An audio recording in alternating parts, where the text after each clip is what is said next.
Hi everybody, I'm Crucifix, and today I'm bringing you a video that literally nobody asked for because you're all just going to listen to Dado anyways.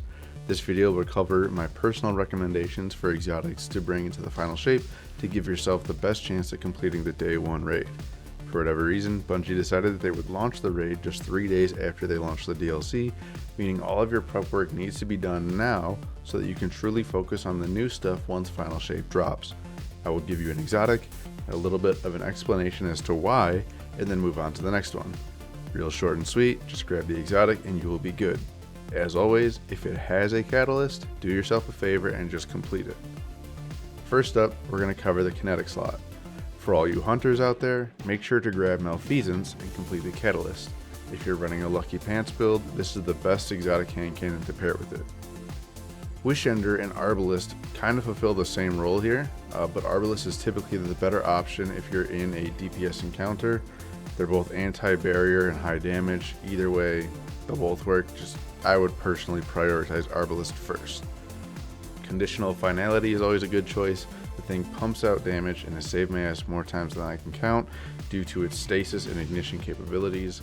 Has really good synergy with both, and it's just really strong even without those builds. If your team is truly trying to optimize damage, Lumina is the obvious pickup. Noble rounds offer a higher damage bonus than well, and it just requires you to get some kills with Lumina to stack up those noble rounds. Easy enough.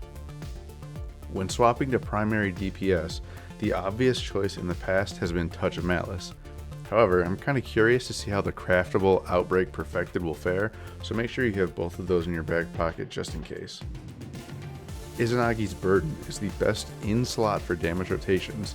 It's a little bit tricky, so make sure you take some time to practice the mechanic and really get it down, but it's absolutely worth having in your back pocket ready to go.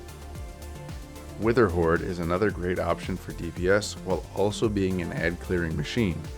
They reduced the ground timer on it, it's a little bit rough, however it's still a very viable option. Wishkeeper is also available if you want a permanent suspend build. Similarly, Strand Warlocks can use Thorn and Osteostriga to achieve infinite suspend. Any of these three options will work great, just kind of pick your favorite and go with it. Now let's get into the energy slot. First things first, someone on your team must have a divinity ready to go. Just do it. Next, Buried Bloodline has been putting in incredible work. If you have it, definitely do not shy away from it. If this weapon gets a catalyst, Tessellation, the final shape pre-order fusion rifle, has the potential to become absolutely insane, so keep an eye out for that. Sunshot is going to go down in power when Season of the Wish leaves due to the synergy with the seasonal artifact, but it's still a decently strong option on its own for those that are doing a solar build and want to use a hand cannon or maybe a special in the kinetic slot. Merciless is a DPS powerhouse. Always have one ready if you're in a pinch. It's just absolutely insane. If we are put into a heavy arc encounter that does not necessarily require DPS, Risk Runner is a surprisingly amazing option as it gives you, I believe it's a 40% damage resistance to incoming arc damage, as well as instantly reloads the weapon every time you take arc damage. Absolutely worth it. Heavy options are probably the easiest of the bunch. Just bring Thunderlord. Thanks for watching, guys. You can catch me on my socials in the description below. Huh? What do you mean Thunderlord isn't the only option? No, but I saw a post on Twitter that said, fine. Gjallarhorn is an absolute must for anyone running a rocket DPS strat. It buffs all other legendary rockets, so if you're using rockets, you have to do it with Gjallarhorn. In the same vein, bring a two-tailed fox, but keep in mind that only one is going to be used in your DPS rotation, and even then I'm not sure if it's better than just going with a legendary option if you're using Gjallarhorn, but it does have inherent tracking, so that should make your DPS a little bit more consistent at the very least. For all you Titan mains out there, unfortunately you're probably going to be stuck on tractor cannon duty. You did it to yourself. Leviathan's Breath is actually incredibly strong and consistent. Do not sleep on it. This thing not only puts out insane damage, but it does have the potential of stun locking the boss, which we have seen before. So just have one ready to go, of course with the catalyst. I cannot urge you enough to finish that catalyst.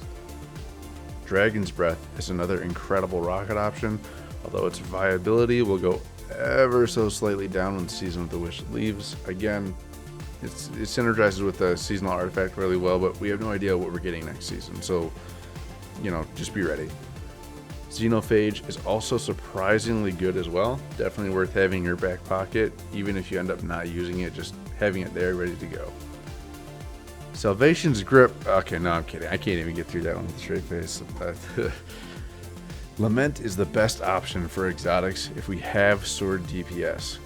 Granted, if you're doing sword DPS, it's almost guaranteed you're going to be using a legendary, but Lament does have that inherent sustain, so it's still a really good option.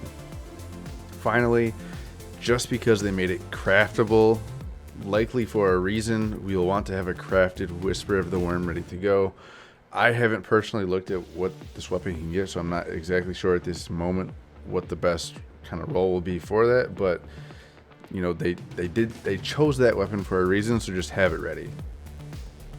Alright, for real this time, thank you guys for watching. I will be coming out with similar style videos as this one. I love build crafting, so when Final Shape drops and we get to play around with Prismatic, I'm going to be going absolutely crazy, so keep an eye out for that. Make sure you hit the subscribe button and turn the notifications on. I've got a lot of stuff coming down this pipeline, so make sure you stay tuned in. You can follow me on other socials down below. The best way to reach me is through Discord. That's where I get most of my feedback and kind of let you all know ahead of time about videos that are being worked on and kind of different ways that you guys can actually influence those as they're being made. If you've made it this far, genuinely thank you. I appreciate you, and if I don't see you again before the Final Shape, best of luck to you and your team. Peace.